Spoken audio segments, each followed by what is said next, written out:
you. To introduce Dr. Silvia Rosa. She received her dental degree from CES University in Medellin, Colombia, and her postgraduate degree in periodontics from the University of Illinois in Chicago. She's a diplomate of the American Board of Periodontology. She served as president of the Pierce County Dental Society from 2016 to 2017, where she was a member of the Board of Trustees and then an executive member participating in multiple committees.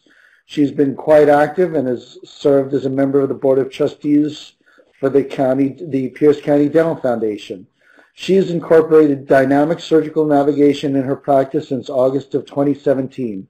Striving to better serve her referring doctors and patients and improve clinical outcomes, she's been very instrumental in providing feedback to the Navident team to enhance the technology. Dr. Silvia Rosa is in private practice with Dr. Manuel Rosa, both in Tacoma and Gig Harbor. Together they combine and treat all aspects of periodontal, oral maxillofacial surgery, dental implants, pathology, and aesthetics, utilizing all aspects of surgical dentistry and anesthesia. One of the things that our speaker may not know is, I think, other than Bob Summers, I think I may have written the first papers on transcrestal navigation. I've written ones with Dave Anson, who can't be here, and I'm putting together a study with Ziv Mazer and potentially with Greg Kurtzman, who's on board. So, Silvia, it is going to be a pleasure and an honor to listen to you tonight. You have the stage. All right. Dr. Horowitz, thank you for the kind introduction. Good evening. I am thrilled and honored to be sharing this webinar with Dr. Horowitz. First, I would like to give thanks to ClearNap for the invitation to share my experience with you, and to VuMedi for making this webinar possible. As a disclaimer, I have no financial ties to ClearNap. All my clinical photos and my videos are original and have only been adjusted for speed or insight. As a clinician, I am doing this webinar because I want to share with you my experience on how dynamic surgical navigation can assist you in transcrestal sinus augmentation, and to definitely get you excited as I am to better serve our patients. So what I want for you to learn tonight is how dynamic surgical navigation can assist you in transcrestal sinus augmentations, eliminating the need for both guides and direct visualization. Second, I'd like for you to learn how to plan a case on the software for navigation and also learn the workflow through case presentation. And last, I want you to become familiar with a combination of technologies: dynamic surgical navigation in combination with DensaBird technology for off-field identification and the hatch-rimmer technique and technology, so that we can actually obtain a highly accurate and precise, restoratively driven implant placement, improving both the patient's outcomes and the patient experience. So we're in this together, and I need to explain, first of all, what is dynamic surgical navigation. So dynamic surgical navigation is a computer-guided, freehand technology that allows for precise and accurate surgery in real time through instrument motion tracking. And how does it work? It works much like a global positioning system, where your satellite is a micron tracker camera or an optical positional sensor camera, which is tracking in real time the trackers that are placed on the patient and on your handpiece. The video stream is then taken back to the computer, where the exact calculations of the three-dimensional position of those trackers are relative to the camera. And that is what you see on the screen. So your CVCT becomes your road map. So again, much like a global positioning system, but that of an aircraft, because it's allowing to see all three positional planes, the X, the Y, and the Z. And this permits for great accuracy and precision for our procedures, especially in our case, for the placement of implants. We know now that the technology is actually expanding to the field of endodontics, not only to treat endodontic canals, but to actually access calcified canals and again treat them. With the evolution of techniques, technology, biomaterials, imaging, sinus graftings have grown to be a very common and predictable procedure. Let's review in history where transcrestal sinus augmentations through 3 different eras. We first look at from the Renaissance to the 17th century, the maxillary sinuses and their function were described. We must remember then from Leonardo da Vinci all the way to Dr. Schneider. Second era, from the 17th to the 18th century, the maxillary sinuses were accessed so they could be for treatment of sinus disease. And we remember here Dr. Desolles, Dr. Lamoulier, as well as Dr. Scalwell and Dr. Locke. And last, we have from the 20th to the 21st century, where the maxillary sinuses have been accessed for the purposes of augmenting them, so we can actually place implants. We must remember here 3 important clinicians, Dr. Tatum, Dr. Boyne, and Dr. Summers. So in 1974, Dr. Tatum actually modifies the Calvert lock technique, and he accesses the sinus floor from the crest. And then he modified his own technique to access the sinus floor from the lateral window. Then it is Dr. Boyne in 1980 who, after placing a bone graft on the lateral window, he publishes the technique. And then Dr. Summers in 1994 actually publishes the osteotomy-mediated sinus augmentation with immediate implant placement. And we know from various clinical case reports and retrospective studies on the success rate of the osteotomy-mediated technique, including that of Dr. Horowitz. Dr. Horowitz, truly, thank you for your collaboration. I didn't know that. So let's go over the long-term implant survival rate on the augmented sinuses.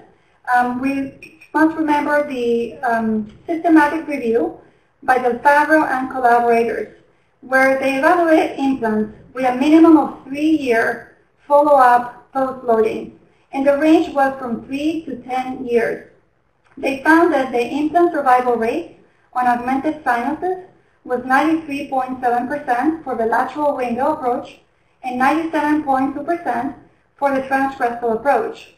They also found that 80% of the failures occurred within the first year post-loading. And we need to look now at most current literature on the transcrestal approach. On osteodensification, they have actually encountered the same success rate at 97%, and the hatch limber technique and technology also was between 95 to 96%. So with the Del Favro's systematic review, not only they wanted to find out what was the implant survival rate on the augmented sinuses, but whether the type of graft, the implant surface, the insertion time, the residual bone height, the membrane utilization, the timing of failure, the publication date, the study design, and whether bone graft was applied at the sinus at the time of the transcrestal approach or not, whether all these factors affected the implant survival rate. And what they found is that the long-term implant survival rates are better when we use a bone substitute on a rough immediate implant, independent of the residual bone height of lesser or equal 5 millimeters, and when a membrane was utilized. Regarding the timing of failure, as we had said before, 80% of the failures occur within the first year post-loading. Between the second to the third year, the implant failure rate went down to 12.6%. And then after 3 years, the risk went down to 0.43%. And the risk is a risk. Basically, it's a potential. It doesn't mean that all implants will fail. However, if you cross the third year post-loading, you're golden. And if you lose an implant at that point, you must know that it's not related to the type of implant you placed or the type of graft or augmentation you did. It is probably related to mechanics or to peri-implantitis. And regarding peri-implantitis, we must remember the 6 European consensus report on peri-implant disease, where peri-implantitis incidence rate from 12 to 40%. So it is our responsibility truly to educate our patients on not only periodontal disease, but peri-implantitis, so we can have long-term implant survival rates. And regarding the transcrestal augmentation, they found that it did not make a difference whether a bone graft was used or not on the transcrestal approach. We're all clinicians, and we definitely use different techniques, different technologies. I will tell you that me, as a clinician, in my experience, I like to use either a bone graft or a biological or both on the transcrestal approach. In an effort to achieve greater simplicity with reduced complications, various techniques have been developed to simplify the osteocell-mediated technique. I personally have been using the reamer-mediated or hash reamer technique and technology since 2008, and the osteodensification through the Densa technology since 2018. Combining technologies to a procedure that we all know so well, and that truly has worked so well since 1994. For me, I was in the search of a technique that actually will improve the patient experience. Now that the osteocell-mediated technique did not work, we know it works, we all have used it, but I really wanted to eliminate the percussive force of the mallet, and I wanted to simplify the infracture of the sinus floor. So it is in 2008, when we started using the reamer-mediated technique and technology, that I started using a mallet for this procedure. And since 2017, when we incorporated navigational technology, it was the perfect synergy. Combining these technologies not only improved the patient experience, but the accuracy and the precision, so improved the patient outcomes. The importance of both accuracy and precision has been very eloquently described before by Dr. Horowitz, Dr. George Mandelaris, Dr. Lipton on previous webinars and on previous presentations. I definitely invite you to learn from them. I know they're in VuMedi as well. But in review, let's look at what is accuracy. So accuracy refers to how close the measurements are to the true value. And precision refers to how close the measurements are to each other. When we review studies on accuracy, it is important to combine publications and make a distinction between fully guided and partially guided, especially in vivo, to understand the advantages of navigational surgery over a static guide, both fully digitally made and conventionally made, and of course over freehand. So the data here shows that at the mean entry point deviation, a static guide actually performed similar to one of the navigational technologies, X-Guide, but underperformed next to the older navigational technology, Navident. At the mean apical point deviation and the mean angle discrepancy, both navigational technologies overperformed when compared to static guides and to freehand. Yet when you compare both the navigational technologies, Navident surpasses the accuracy at all levels. This data here, this slide, should be as meaningful to you as it is to me. You can see here from the left to the right, actually from freehand technology to static guide to navigational surgery, how much better we're doing for our patients. This is actually electrifying, and I can't wait to see what is yet to come. So now let's review cases where dynamic surgical navigation was done in combination with the hatch reamer technology and osteodensification through the Densa technology to obtain the transcrestal sinus augmentation. So in our first case, we will review, again, navigational technology with osteodensification. So here, Ms. Rollins was referred to our practice so that we can deliver for her, or provide to her, first molar occlusion. I staged the care for her, and tonight I am only presenting the area of number 14. And what we did is we first obtained a CBCT and an intraoral surface scan. With the intraoral surface scan, we're going to create an ideal restorative virtual plan. And then we're going to merge both the DICOM file from the CBCT and the SDL file from the intraoral scan. You can see here my residual bone height was 7.5 millimeters, and I'm staying shy by 1 millimeter so we can do the transcrestal augmentation. And we're actually planning through the virtual ideal restorative plan. The first thing I do is I select the landmarks. The software requires that we select 3 to 6 landmarks. We want to do this as close as possible to the incisal edges. Then we get our patient comfortable and we create a small access flap. And from here we're going to get our patient ready to initiate the navigation. So we provide her the head tracker and we bring close to the field the calibrator, the tracer tool, and she definitely looks so cool. She's really excited to go. So we start the navigation by scanning the barcodes. We then will calibrate our tracer tool. And that is so we can actually do the trace registration. Now, trace registration is the means by which we can register the patient's jaw to her CVCT. And we do this by tracing 100 points per tooth or per landmark chosen. This is the only time you see me looking at the patient and not looking at the screen. We're actually in full contact with those teeth. Now we proceed to do the accuracy check. This is to know how accurate our tracing was, our registration was. We do this in all surfaces, the occlusal, the buccal, the lingual, the interproximal. Now we do the drill access and drill tape calibration. And from here, we're going to check again the accuracy. This is very important. You want to do this at every time you change your drill bit.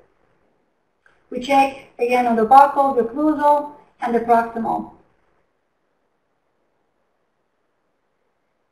And now we initiate the navigated osteotomy. We first start with a pilot drill at 800 RPM, fully irrigated and fully navigated. At this point, I am not looking at the patient at all. We're looking only at the computer screen. We're staying on target on the bullseye on the left. One of the great advantages of the software, we can increase the virtual length. We can actually change the plan within the surgery with minimum delay to the procedure. And we do this so we can actually advance into the sinus cavity. So we're now at the sinus floor. And we're going to start the orthodontification process. So when we start first with a 2 millimeter densa burr, counterclockwise at 800 RPM, fully irrigated, fully navigated to the sinus floor. And we're staying on target on the left, and we have real-time visualization of the anatomical structures on the right. We continue increasing the virtual implant length by 1 millimeter. So 1 millimeter increments into the sinus cavity. Again, one of the great advantages of the software is we can change the plan within surgery. So we continue with the densa burr sequence. We now are using the 3 millimeter densa burr. We're fully navigated, counterclockwise, fully irrigated, and continue at 800 RPM.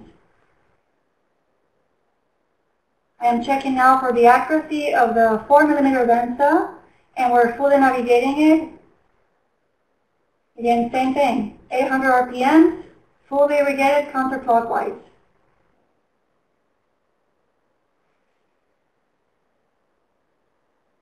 So you can see here we're staying on target, and one thing that I want you to appreciate is we're fully navigating this, and look at how parallel this drill is, this actually densa burr is in relationship to the occlusal fold of number 13. And this is the condensation achieved on the apical portion. We're now ready to proceed with the sinus grafting. We deliver the bone graft with a cannula, and we help ourselves with a condenser.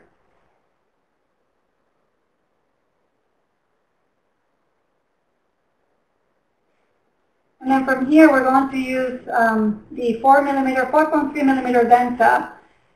Again, counterclockwise, now at 150 RPM, no irrigation, yet fully navigated. So we're propelling the bone fully navigated into the sinus cavity. You're going to see me here shortening that virtual implant. And I am doing that so I can tap the site. And the reason is a twofold reason. One, I have selected a non-tapping implant in this case.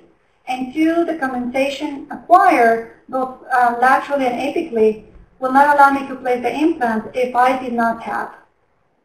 So we calibrate the tap, and we check for the accuracy in all surfaces, the buccal, the occlusal, the lingual. And we're going to fully navigate the stab to the sinus floor. So we're staying on target again. Appreciate the real-time visualization of the anatomical structures on the right. You can see the sinus floor, you can see the adjacent tooth. And now you can see here the parallel pin in relationship to number 13. We're now ready to place our implant, which we will calibrate as well.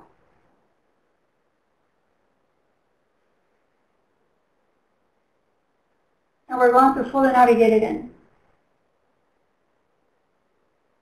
Again, I'm never looking down at the patient. I'm always looking at the screen. The only person who's looking at the patient is my assistant.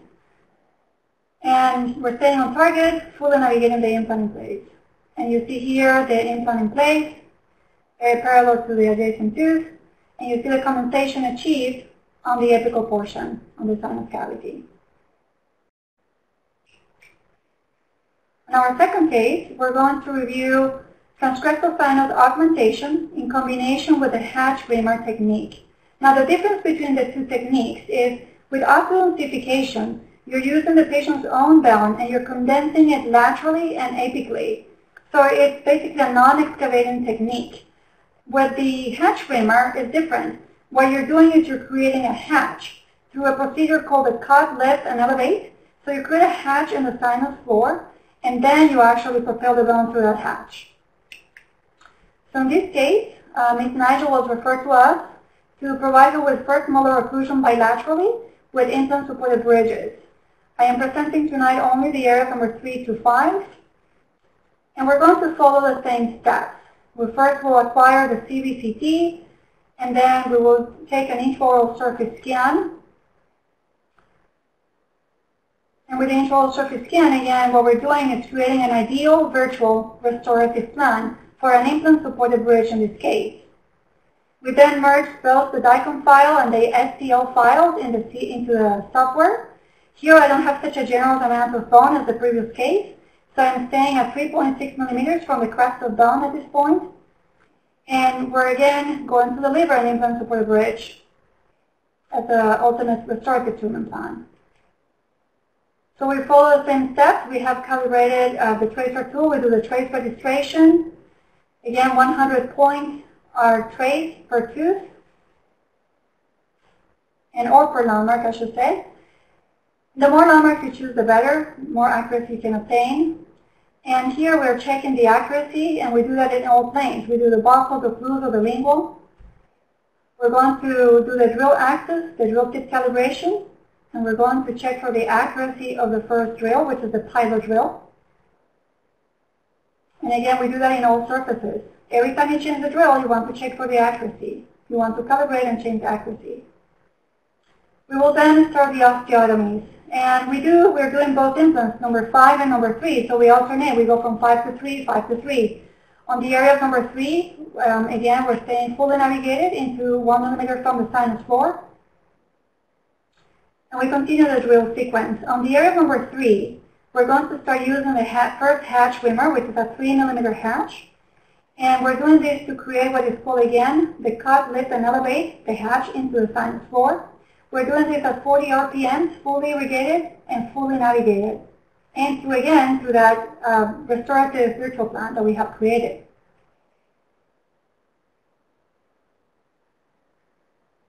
So we complete the osteotomy on the area of number 5, and we initiate the bone graft on the area of number 3 using the hatch reamers. We're propelling the bone with the hatch reamer as we advance. So here we're completing again the area number 5. We're fully navigating it in. We're calibrating now the width of the next reamer, which is a 4 millimeter reamer. This is one of the advantages of the navigational software as well. You can see the representation of the increased width of the reamer in the graphics. And now we're going to lengthen the virtual implant so that we can continue basically propelling the bone and place both the implants. And what a great advantage from the navigational software is that we can change the plan within surgery. And here you have both implants in place. You see the augmentation obtained on the area of number 3 and how parallel the implants are to each other. They were fully navigated and very precise in place.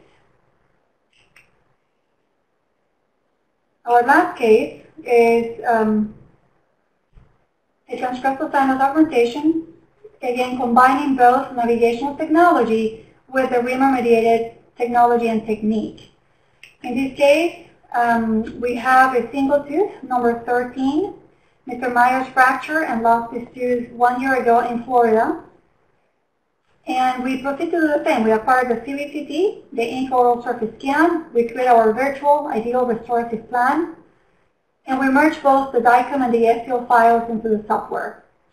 Here I have 6.6 millimeters of residual bone height. So I'm staying 1 millimeter short at 5.6. And creating the plan, the osteotomy and the placement through that virtual restorative plan. We scan the barcodes. We do the tracer calibration, the trace registration. If you notice here, I actually have 5 landmarks chosen. And we're again tracing 100 points per landmark. This is the only time you see me looking at the patient and not looking at the screen. So then we're going to, again, verify the accuracy of the tracing in all the planes, the buccal, the occlusal, the lingual. And we're going to initiate the osteotomies. We're checking the accuracy of the pilot drill on all the planes, every single time, to make sure that you have a fully accurate. So you're now fully navigating the pilot drill into place, again at 800 RPM, fully irrigated, fully navigated. This is the one and only hatch reamer that I will use in this case. And the reason is this is a 4.1 millimeter implant. The wobbling characteristics of the hatch reamer actually make you under-prepare the site. Otherwise, you end up with a very large preparation and a need for a larger implant. So we're navigating the hatch reamer. And we're basically staying within the plan that we have created. Always fully navigated. Look at my posture. I'm totally standing on the upper left screen. I love it. Ergonomics is a must. So here we're, again, continue navigating the implant. I'm going to start, continue lengthening the virtual plan as we advance into the sinus cavity. Again, this is one of the great advantages of navigational technology that we cannot do with a static guide. So we'll continue with our preparation. We're still using the same hatch reamer so that we can actually continue advancing into the sinus cavity. We continue lengthening the virtual implant. And at this point, we're going to place the bone graft, advance the bone graft into place and place the implant.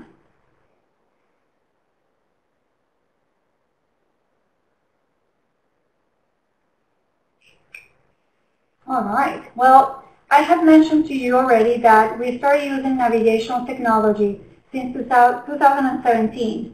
However, I became very active using the technology since March of 2018, and I have since completed 80 cases. And I think it's important to know why. So let's review what are the benefits of dynamic surgical navigation. So we know that it has an increased accuracy and precision. I demonstrated that through the publications where the accuracy and precision actually is greater than on static guides and freehand. We can eliminate the need for static guides. We all have to honor techniques and technologies that we have learned. However, we also have to learn from the disadvantages of what we learn. And for the static guides, we know that not only, especially in the posterior region, they can be bulky, difficult to access. You have to have special keys and a special surgical kit. It actually has decreased irrigation to the site, decreased visualization, decreased tactile feel. And certainly you cannot change the plan within surgery. You cannot change the plan, period. Once you actually establish your plan, you're set. So if you plan to change your implant either brand or diameter, you can't. So as the name is, it's a very static solution. Now the next advantage is that it's fiducial or stent independent. Now this particular advantage is unique and is only true for Navident. No other navigational technology is fiducial independent currently. The advantage of being fiducial independent is you do not have to couple the fiducial to a stent. And the second advantage is you don't have to take a secondary CVCT. The next advantage, it is a software, the software is extremely easy to use. I am sure that all the softwares for all the navigational technologies are very easy to use. However, I can only speak for Navident, which is what I use. The digital workflow is very simple. You saw me when I was doing those cases.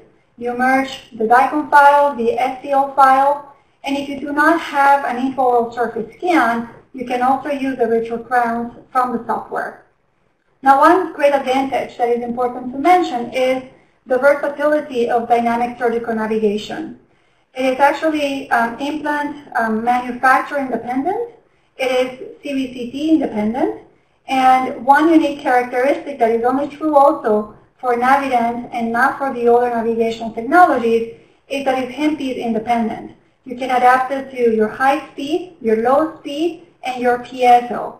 So it's a great benefit for Navident in particular, but again, for all the other navigational technologies, you can adapt it to different technologies as well. Like I was doing on the cases I presented, I adapted it to the Densabur technology and the Hatch-Reamer technology to obtain the Transcrestal Sinus Augmentation. Now, one important advantage from dynamic surgical navigation in general is that we can change the plan within surgery with minimum delay to the procedures. Again, something we cannot really do with the static guides. Additional benefits include the real-time verification of the restoratively driven implant osteotomies and implant placement. As you saw me in the cases, I was actually working through my restorative plan, and I had real-time verification of what I was doing. Also, real-time visualization of my anatomical structures. Again, looking back at those cases, you saw I was actually creating the osteotomies, how I was able to see where my teeth were in relation to the osteotomies, also where my sinus cavity was in relationship to my osteotomy. The ergonomics, it's excellent. It improves the clinician posture. As mentioned, you're looking not at the patient, you're actually facing the computer screen. So the posture is magnificent. And I wish we can do definitely all surgical procedures with dynamic surgical navigation. The patient experience, it definitely brings a wow effect. Our patients are mesmerized by the technology and the incorporation of the digital workflow. Patients who speak, they speak to their friends, their family, and of course the clinicians in general. So you might be wondering, why did I choose one navigational technology versus the other? Again, why did I choose Navident versus the competitors? Well, in addition to all the benefits that I just expressed, I chose Navident because of its portability. It's actually a technology that I can move from one office to another, from one room to another. For me, that is important because I have 2 offices, so I need to be able to move the technology from one place to another. Second, the clinician support. This is a technology with a company that truly believes in clinician support and that truly believes in delivering optimal patient care. Now, the next 2 advantages, we already mentioned them, and those are the 2 main reasons why, from the system, why I chose Navident. It is fiducial independent and it is handpiece independent. As mentioned, it is handpiece independent. I can adapt it to my high speed, my low speed, and my piezo. And it is fiducial independent. That means I don't need to take a second scan. I don't need to adapt it to a stent, the fiducial per se. And needless to say, for its accuracy, I showed to you, I proved to you the improved accuracy over the other navigational technology, over the static guides and the free hand. How much more accurate you want to be. I will tell you, I don't take risks for my practice or my patients. I find resolutions, always investing on the very best to deliver optimal patient care. So given all these benefits and everything I just showed you, we should have no excuse to be doing these type of procedures without the dynamic surgical navigation. You know, I know that all of you are clinicians. We are all always looking for the betterment of our profession and delivering excellent patient care. Dynamic surgical navigation will definitely take you to the next level. I love this quote by Jonathan Ive. He's the Chief Designer Officer at Apple. It is very easy to be different, but it is very difficult to be better. You want to be better? We'd love to see you at the hands-on workshop on dynamic navigation for implant placement, where Dr. Zagrut, Dr. Mandelaris, and myself will be collaborating at the American Academy of Periodontology in Chicago in November. This is our team. I am so proud of them. They have been in this journey of dynamic surgical navigation with great motivation. Much like the Navident team, we have feel very greatly supported by both. If you have any questions, if you want to visit our office, if you want to come and watch us working, we'll be happy to have you. We are located both in Tacoma and Gig Harbor, Washington. Thank you, and thank you again, everyone, for taking time away from your busy schedules tonight to learn a little bit about dynamic navigation. I can take any questions at this point.